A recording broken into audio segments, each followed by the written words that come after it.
بسم الله والصلاة والسلام على رسول الله. اللهم صل وسلم وبارك على سيدنا محمد. اخواتي متابعين الكرام، قبل كل شيء مبروك ومليون مبروك ومليار مبروك لنادي الزمالك وجمهوره ومجلس ادارته ومحبينه ومديره الفني. قبل اي كلام في الموضوع واي كلام هنقوله لازم تكونوا عارفين انه بيتقال من القلب. كلام هيتقال لمصلحة النادي الاهلي، حبا في النادي الاهلي وخوفا على النادي الاهلي. النادي الاهلي سيد اسياد افريقيا. النادي الاهلي هو نادي القرن. النادي الاهلي هو اللي هزم نفسه في مباراة النهارده. النادي الاهلي هزم نفسه لما دوافع الزمالك بقت اقوى من دوافع اللعيبه في النادي الاهلي. النادي الاهلي خسر لما كولر بقى هو السيد في الفريق. النادي الاهلي خسر لما كولر حس ان هو ذا كينج داخل النادي. النادي الاهلي خسر لما احمد بلال اتكلم وقال ان الزمالك احسن له ما يسافرش. النادي الاهلي خسر لما مرضيش وما فكرش واهتم بصفقة الدفاع عن ان يعوض اليو ديانج في النادي الاهلي. النادي الاهلي خسر عشان مفيش بديل زي زيكو موجود في النادي الاهلي. طاهر والله ما عشان مستواه النهارده، ولو كان جاب هدف ولو كان هو سبب الفوز كنت هقول لكم نفس الكلام وقلته قبل كده.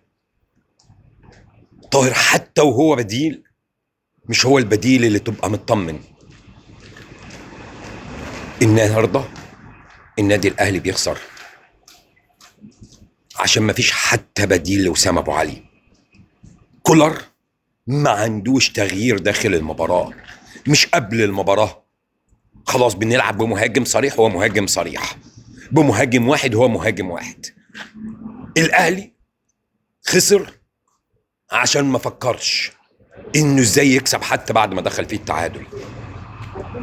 النادي الاهلي خسر عشان غرور لعيبته. النادي الاهلي خسر عشان اللعيبه اللي بقت مغروره داخل النادي وما تربتش وما عرفتش داخل جدران النادي الاهلي. النادي الاهلي خسر لما رامي ربيعه وعمر كمال عبد الواحد بيعملوا حركه النوم. النادي الاهلي خسر عشان يحيى عطية الله اللي لسه جاي، اللي ما يعرفش لسه يعني يروح الفانلة الحمراء فيلعب الكرة بالكعب. النادي الاهلي خسر عشان سهوة ياسر ابراهيم.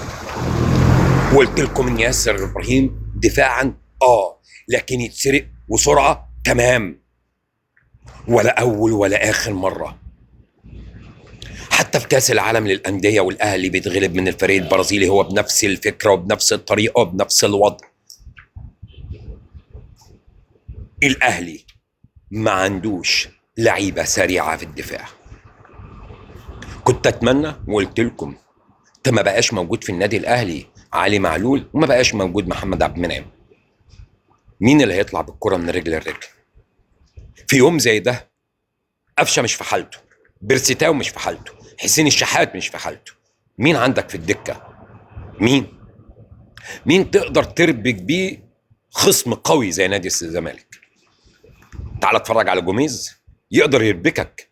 بيلعب باتنين مهاجمين وانت طول خطتك وكل عندك مدافعين لاعب على اساس ان يبقى في واحد. وبرضه مش الهدف اللي جابه ناصر منسي. ناصر منسي هيتحول ويبقى راس حربة منتخب مصر. هو دليل مش على قوة ناصر منسي، هو دليل على ضعف ياسر ابراهيم. المباراة دي الفوز فيها الوحيد للنادي الاهلي انه يفوق وان مجلس ادارته يفوق.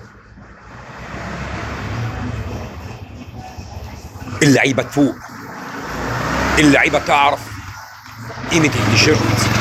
الاهلي خسر من يوم ما كان بيحتفل